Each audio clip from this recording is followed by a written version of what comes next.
before we get going, although I'm still reeling in shock from some of the single-digit percentages that were on there, let's just go down the line. Mark, obviously, we know who you are, but Breno, would you like to say hello and who you are and where you work? Is this working? Yeah. I'm Breno Jung. I lead the Center of Excellence for Category Management at Corning.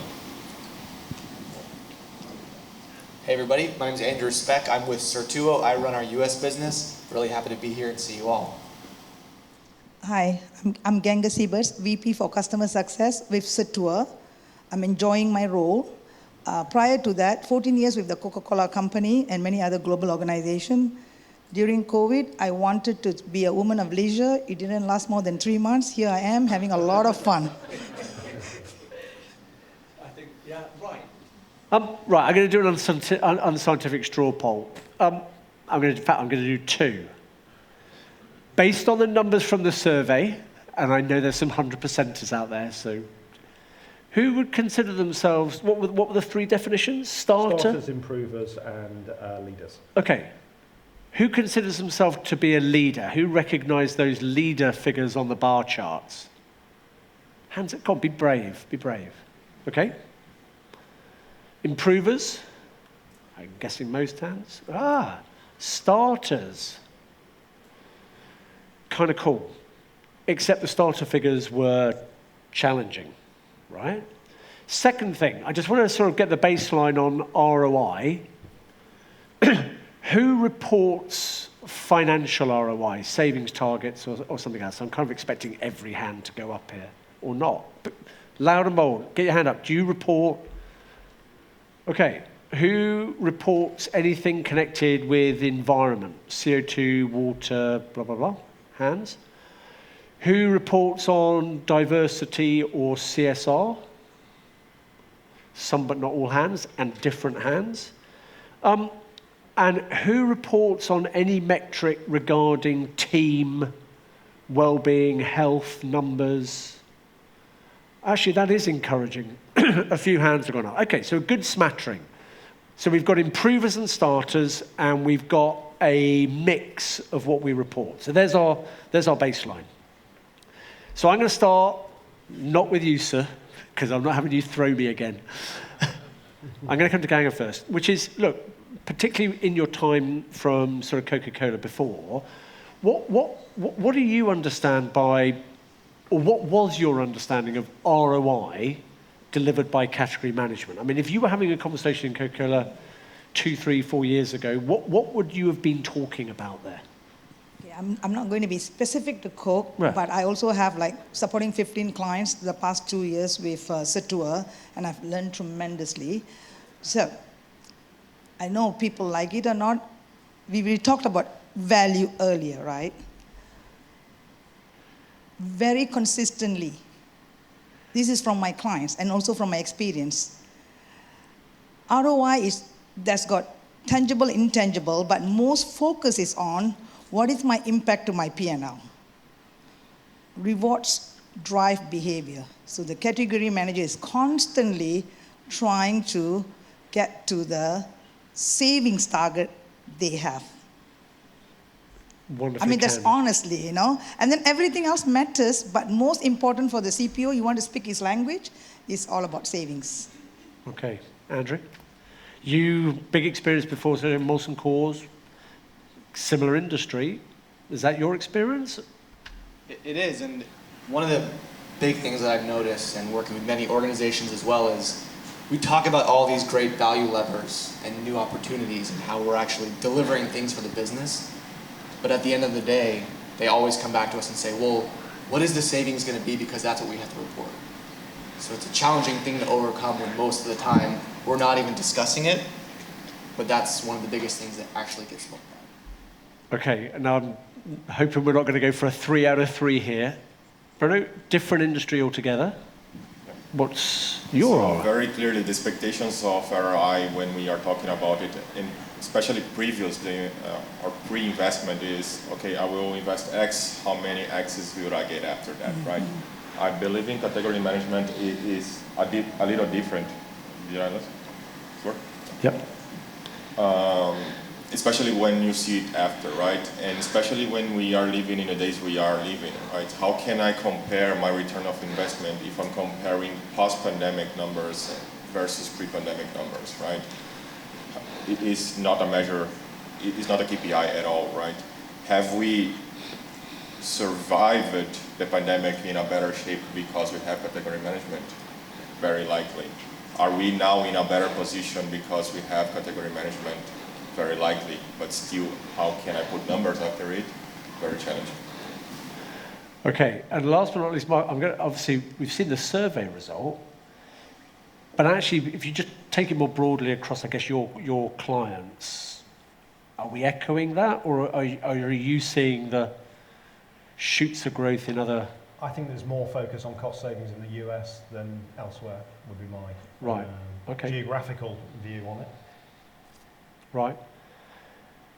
But to challenge that, we talked this morning, and as you said, investment is a big thing, but Travis, just remind us of your perspective of ROI in the broader sense that you look at. So I have a story. Oh, here we go.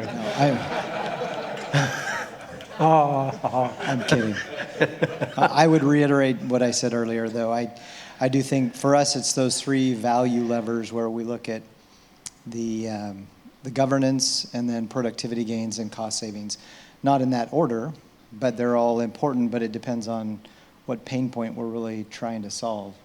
And then for us also, it's who are we selling the solution to? Who's the budget owner? And they may have a different perspective as to what ROI is and define because they have a specific pain point. Okay, I'm gonna modify the next question. So to give my panelists time to reflect, I'm just going to do another straw poll.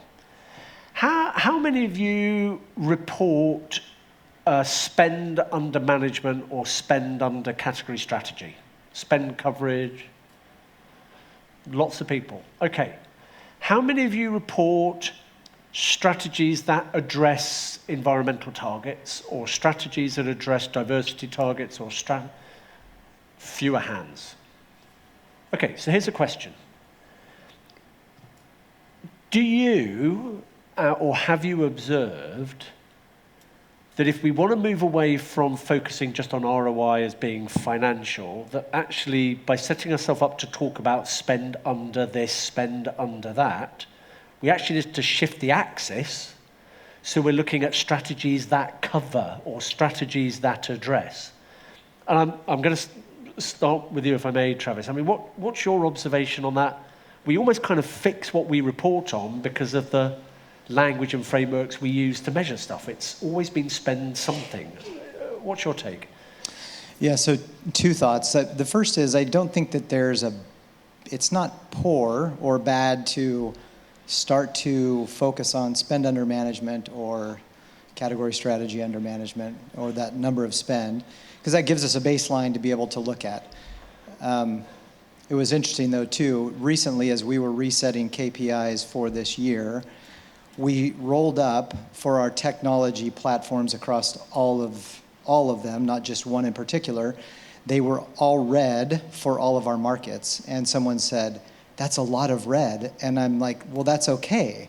Now we're not just measuring adoption. We're looking at capabilities that are being exploited, or if they're not. Right. So my point is that maybe there's a starting point and then there's an evolution and a switch to something else. I think maybe we need to measure the category strategy effectiveness. Now, how do you measure effectiveness? Well, that's specific for every company. Someone may say effectiveness for us is how many initiatives are driving improvements on sustainability. Or it might be, I'm trying to grow my personnel and their capabilities and soft skills. So how many of my category strategies have been effectively gone through a storytelling process to their stakeholders? So effectiveness can be very specific and unique to each company based on what challenge you're focused at that part of your transformation journey. Got it. And Breno, if I can come to you next, because you're in a complex industry, big capex projects, big exposure to commodities. Does that resonate with you, or are you still in that kind of spend one-dimensional? I do believe it resonates. The challenge that I have is, does it drive enhancement in sustainability? I believe we are not there yet. even considering ourselves in a leader position because we have 90% of our spend covered. What we are aiming for at this moment is our strategies are covering sustainability. Yes. Our strategies covering social responsibility. Yes. Do we have now a better overview of what happens if the Japanese yen gets a more valuable position? Yes, we can do that because we have strategies, right? So I do believe we are now into this midterm, looking into, okay, what we do with all this coverage and all this information that we have, how we translate that into effectiveness, to your point, right? So I believe we are somewhere on the journey. Ganga, you're nodding. So when I think about some of my experiences, right, it's just like if you can meet your business needs, who is the business, right? Every business has different needs. If you talk about the business group who's responsible for diversity or innovation, right? If you can relate to them, cost is not a priority for them. You know, some of these other soft targets are. Right. Yeah, so it's ultimately, you know, if you can serve, right? During COVID, it's everything about supply assurance. Yeah. Right? It's a big thing. You can pay 30-40% more, it didn't matter. But once that comes down, now the big push is more into innovation and diversity, but all these things ultimately still ties to cost, but those are more of a focus. Interesting. Andrew? Well, maybe building off the previous discussion, I think one of the cool things that we've seen is lately we've been working with a lot of the starters, not followers anymore. And even just going back to your question, it's not about spend under this or that because they haven't done it at all. Right. So it really depends on the organization, their maturity, but just for us seeing these starters come in and taking those high value, high core categories and putting them through it, the impact they're being able to deliver, expecting to deliver is great. But then also once we start something new, people get so excited, we really got to make sure they finish it. You know, we'll see them get towards the end and then they start to trail off and maybe they don't execute the initiatives. Right. So being able to continue that and actually deliver, then you just continue to grow from there. Okay, so Mark, I'm gonna turn this to you, but I just want to spin it a little bit first. We heard from Luca about the importance of storylining.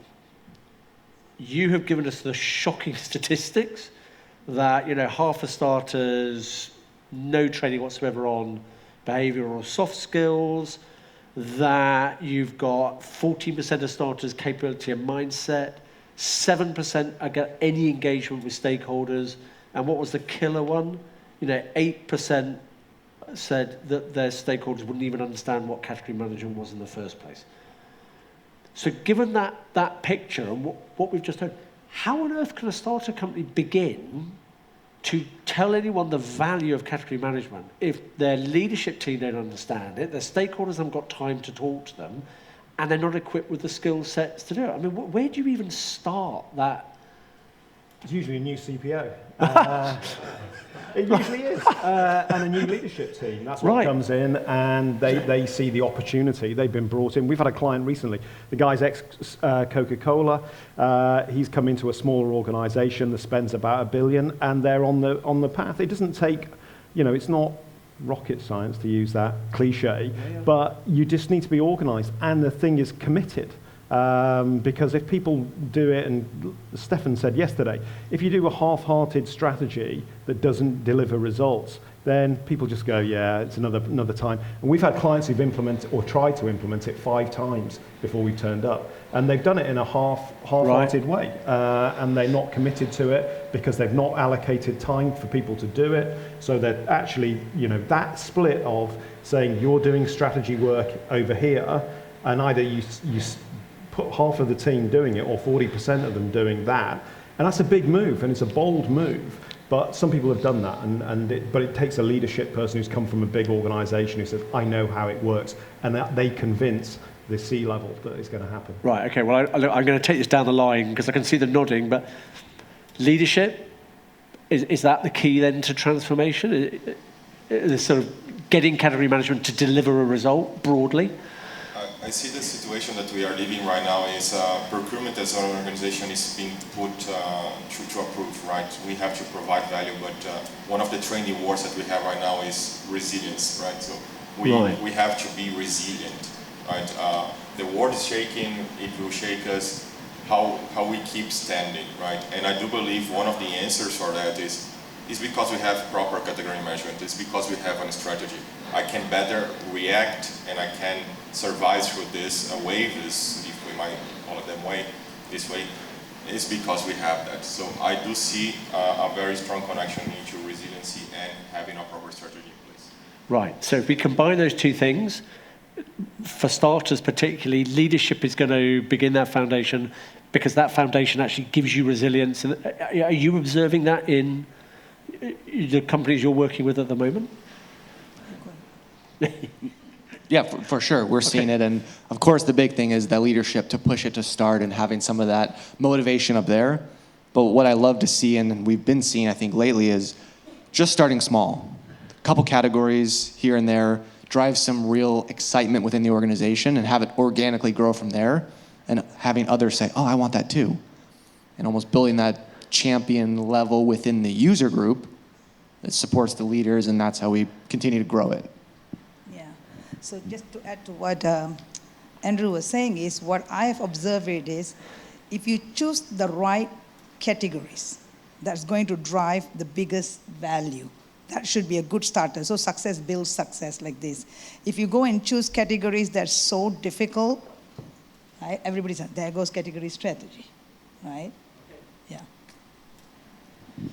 Maybe I'll be a little non-traditional. I was, sorry, Andrew, I've now said this 3 times, but I don't know if anybody's heard the author Brene Brown. Okay, if you haven't, you should. So I'm going to quote something that she says actually in her book called Braving the Wilderness. And she quotes a gentleman by the name of John Gottman. And she says, the secret killer of innovation is shame. Shame breeds fear, and fear then prevents the sharing of ideas. So going back to this concept of we need a new CPO, sometimes I wonder too, do we need to do a better job of ensuring that a level of trust exists for us to share in a vulnerable situation those ideas? If category strategies and category management is new for an organization, there may be a culture of indirectly feeling shame if I'm going to present something new. And if that happens, then we've killed innovation. And an organization's not going to progress. Do you know what? I'm going to take you forward, but just as to confirm that a European bank that I have worked with in the past had one of the most innovative programs with suppliers. They brought them in, they completely openly shared ideas, problems, risks, and it was an open forum discussion. And then the bank had a major fraud, money laundering issue. And they stopped all the engagement because of shame. They felt it was wrong for them to look outward and it was the exact opposite of what they should have done, because those organizations would have helped. But you know what, if I build on it, I'm going to put like a double-barreled question at all of you, right? And it kind of builds on some of the statistics that Mark put forward. We've heard that presenting and storylining is difficult. We've also heard that maybe the audience we're presenting to don't have a clue what we're talking about either. So how would, what's your advice as to how you would fix that twin problem of equipping your team to tell a great story and have confidence, not shame, in presenting what they've done to an audience that may not be equipped to listen or maybe even believe in some cases? Well, what are your thoughts on that? It's a tricky one, right? I'm looking at you. Okay. This is payback.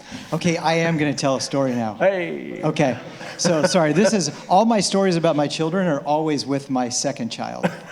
So Marshall, at 2 years old, first of all, he learned how to walk at 7 months, 7.5. And he had a really big head, so he would always fall over. Well, as he grew older, he was always curious about getting into things. Well, he easily figured out how to unlock those child-proof doorknobs that you squeeze and the rubber hits the metal and then you can turn it. So we had that on the front door because he always wanted to leave.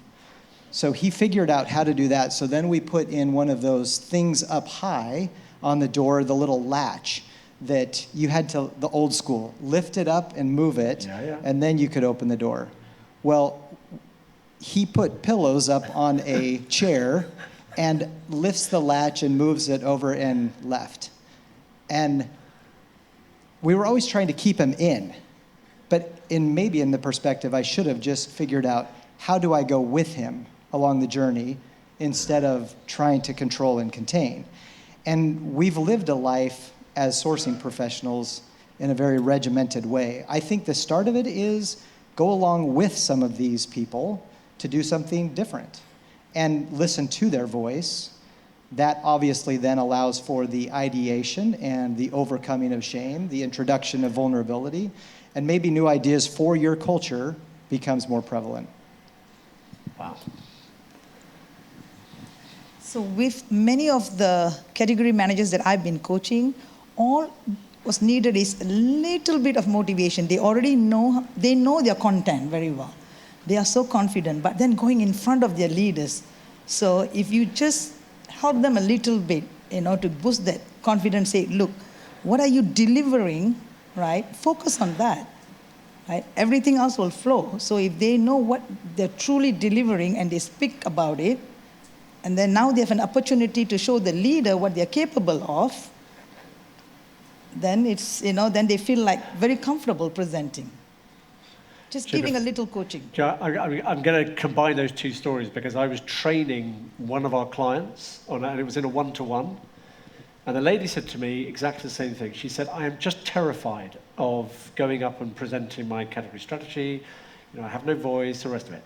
In the background behind her, two of her children, who I guess were kind of both under 10, started having a fight. Literally, the lion roared at these two children. And I said, you can do good, effective communication. Just think about your boss as your two children. She went, I kind of like having a job, sir. But the point is, you're right, there's always a way of helping someone to communicate. But actually, it comes back to you, which is actually if they know the person, it becomes more of a conversation than the dreaded book in the room, right? Thoughts? Yeah. So I'll go back to prior to being with Cirtuo, I was with Molson Coors Brewing Company, one of our clients, I guess, still today. And a thing that I liked when I was a category manager was, I'm scared to go present in front of my leadership team, but we actually opened it up to the whole procurement organization. So I got to sit with my peers and present and watch others present. And something around being with the folks that were in my same role, cheering me on, asking questions, and then watching others present, it made me more confident over time because I know, hey, we're all the same. So maybe we're new at doing this, but just being around others and watching them grow, you're confident as well. Got it. And Breno, I know you've done a ton of work on this presentation thing, and it's one of your things you're passionate about. Yeah, with the fear of being a little in a different direction. So I do believe we have to stop thinking that the creator of a good strategy is automatically a good presenter. These are two different things, right? So, and I do believe especially companies should start paying attention to it. Stage fear is one of the biggest fears of a human being can have, and we have to be aware of it, right? So it doesn't mean that a great strategy should not be presented on the other way around. There should be smarter ways to present it. I'm pretty sure we will always find in our procurement organizations somebody who will love to be always on the stage presenting something. Let's just feed this person with material and let them do the job. To your point, right, how this communication of the strategies are being perceived within the organization, I do believe that this tool brings especially the format, the governance to the point of our colleagues, right? So we stop thinking about, okay, this PowerPoint is nicer than the other one, so I will be comparing, and I don't care what's in that. So people are now more focusing on, okay, the data that I see there, because I have seen this format 10, 20 times, this is what I'm paying attention for, and I like the structure, I know what's coming next, I know what will be the outcome, so let's work on it, right? So I do believe this way of thinking helps a lot in this direction. Cool. Mark, final. Yeah, I think one thing to, as well as presenting a strategy, it's also good to get people to pitch category management. and to test how they do it across the team. It's amazing if you know, from a training course perspective, start on day one when people have a go at it, and by the end of day 3, they are so much better, and they know why. And it's not perfect for every stakeholder, but the actual practicing of pitching it and understanding what might turn people on, it's just the first phase, and beyond that, you're into, you know, your authentic relationship with a stakeholder anyway. But it's good to get people to trial that. Okay, quick fire close. If you were going to give one piece of advice to our audience about, listen, we've got to measure ROI in the broadest sense, we've got to report ROI, we've got to sell our story, and you don't know what would you say is the first place to start in beginning that journey of doing effective communication of broad ROI to an audience? Fail fast and then change and keep going. Go for it. Yep. Yeah. I would say that each category manager has their strength. Play to your strength. Nice. One, just get started, but also not having so much anxiety about boasting about yourself. Just start telling stories and it'll become more comfortable over time, really sharing what great work we're doing in procurement, because often we just don't do that. Cool, thank you. So I have shared this already with some of you. So I do believe we should start with the disbelievers, right? So if you can turn these people, they will be the advocates and the preachers on your side. So this is my piece of advice for all of you. Nice. Create case studies as well as having metrics. So you've got what the situation was, what we did jointly, and what the result of that was, and not share the communication with your stakeholder. Nice. Okay. Ladies and gentlemen, thank you for sharing. Bravo.